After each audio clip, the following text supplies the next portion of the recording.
Nay, ako dahil si Liza Maya asa tarabikan sa San Pedro College o isa ka nursing student dito sa San Pedro College. Pwede ko mangutana na si pangalan nato o pila imong edad. Kuan. Pangalan ako Estelita Alcomindras. Alcomindras. Pero edad di mo na. Na tao ko sa January 5, 1956. Ay, January 5 di ka na? Oh, January 5 po ko. Birthday rin na na. January 5, 1956. So 68 na ko karong kuan. 68 ko karon, mag 69 ko Karong karon. January 5. January 5. Ka-birthday dito lang. Tapos, karon na kay i-explain ako ini ang isa sa mga sa program na regarding sa sakit sa heart. Nga ginatawag ani siya na kay cardiac rehab. So kaning cardiac rehab na kay known ni siya as cardiac rehabilitation. Onya ang kaning nga programa na kay ginatabangan ang mga tao nga naisakit sa heart, like unsay gipasabot sa ilaha unsa nga sakit, unsay mga exercise para makanang matarong og function ng imong heart ba niya, unsay mga pwede kaunon ana.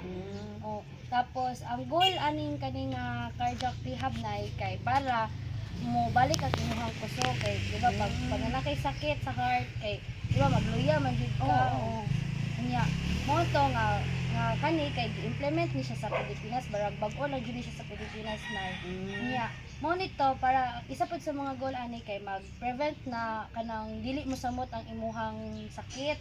Og ang last na kay para dili pud na kuntahay simba ko palayo pag kanang dili na mahitabo na musamot ang imong sakit sa future pa ba nga dili mo mag-worse.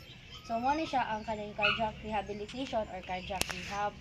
So kaning sa cardiac rehab na kinsa ang pwede na mga tao ang maka-benefit ani nga program kani kay ang mga una sa naay sa mga sakit sa puso.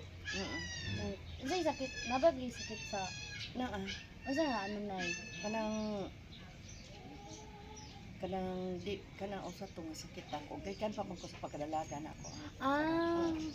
Ay pagdalaga pa siya na katong pagabata pa niyo na. Ay pagdalaga ay murag pares kang itamira na siya enlargement. Buwan ko pag na-stress ko kana. Namusamot ang imong nay.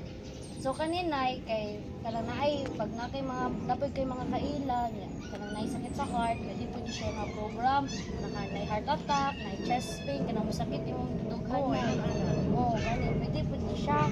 Kaya kanang naay mga chronic heart failure, kanang naay mga butas sa heart, dako nga kanang namang isay kanang dako ang heart heart sa side sa heart ba o pwede po na siya kay maka-cause po na siya kanang kay pag di mo gamitarog function imong heart mo damay tanan imong sa lawas kay sila mo itighatod og kanang dugo sa lawas Kanang magluya ka.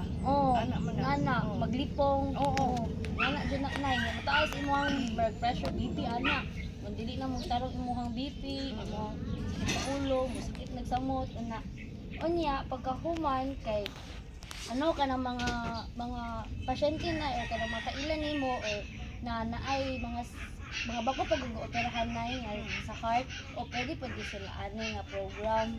So kani nga program na kana siya 5 phases. Ang una nga phase na kining acute in hospital patient period.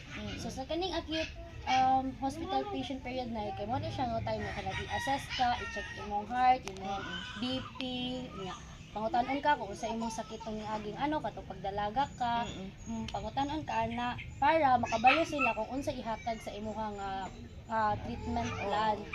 So ang goal ani niya na kay para makasabot pud ka unsa nga sakit ang imong sa ginikan imong sakit ug unsay dahilan nganong nagkaingana ka nga sakit nya tagaan pud ka ana nila kanang basic understanding sa pwede or possible na mahitabo nga mao sa future. Anya after ana pag mana ka nga gi-assess na ug gi-educate regarding sa imong sakit mo proceed na ka di sa phase 2 kani sub-acute outpatient care kung asa na kay diri nga time na marag mag-recovery na gud kanay nga kanang tagaan kanila og kanang mga activities like gamay lang na exercise ana para maano nila nga ay kani kay okay sa iya ana. And then, para po di ka nang, ang aim niya is to reach point you are able to exercise o kana. Exercise na ka, like zumba-zumba ka nang regarding sa heart o ana, okay kay na. Then, ang goal po ani sa phase 2 na kay para i-support yung phase 1. For example, ang nakahimo na mo plano sa ay kanang kabalo na ka sa imuhang sakit nay kani kay maghimo na sila og unsay nga way para ma-recover ka, like unsay mga healthy lifestyle, like unsay mga kaunon ana. And makita pud mo ni siya sa phase 3 intensive outpatient rehab. Kaning phase 3 na kay ang buhatan niya na kay maghimo ang mga nurse, doctor o mga uban pa mga physical therapists or respiratory therapists og treatment plan unsa imong kaunon, unsa imong buhaton para ma-enhance ang exercise pud Unsa po pwede ka unsa pwede kaunon pod na maka-affect sa imong heart niya para maiwasan na iba. Magrian siya ang goal pod aning phase 3 na is to maintain the cardiac rehab para ma-manage ni imong heart conditions. For example, ang kasagaran man gud na maano sa heart ni kay kanang mga fats na maka-cause og kanang mga tambok. mga tambok niya, maka-block siya sa kanang agianan sa dugo ba. Mao jud na ang isa ka mga reason na napoy isa ka dahilan nga mag-iwas jud ka ng mga pagkaon. Kanang dili nimo dapat kaon. Kay mo na maka nga, Mao na maka-trigger maka-trigger sa imo ang imbis wala unta, ma-trigger na. Trigger na yun.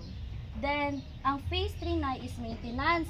Ang maintenance na kay dapat ni siya diri ang mga tambal, pero aside sa tambal, diri na mga maintenance sa katog, di ba na maghimo na mag-treatment plan ang doctor o ang nurse. Diri kay i-maintain na nila kanang i-monitor na kanila Dili na ang maintenance.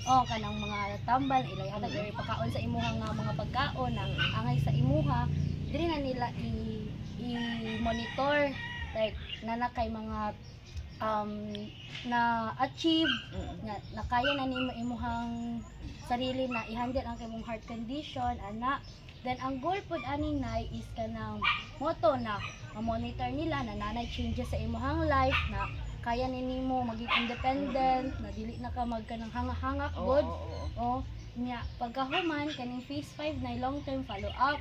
So kaning long term follow up mo na siya tong mga follow up check up. Nga kanang na nila nga healthy na kayo imong wala na kayo kay mga wala na kay gibate kayo. Wala na kay gibate. Nya kani kay taas dili lang ni siya ngani pag taas jud ni siya process nay.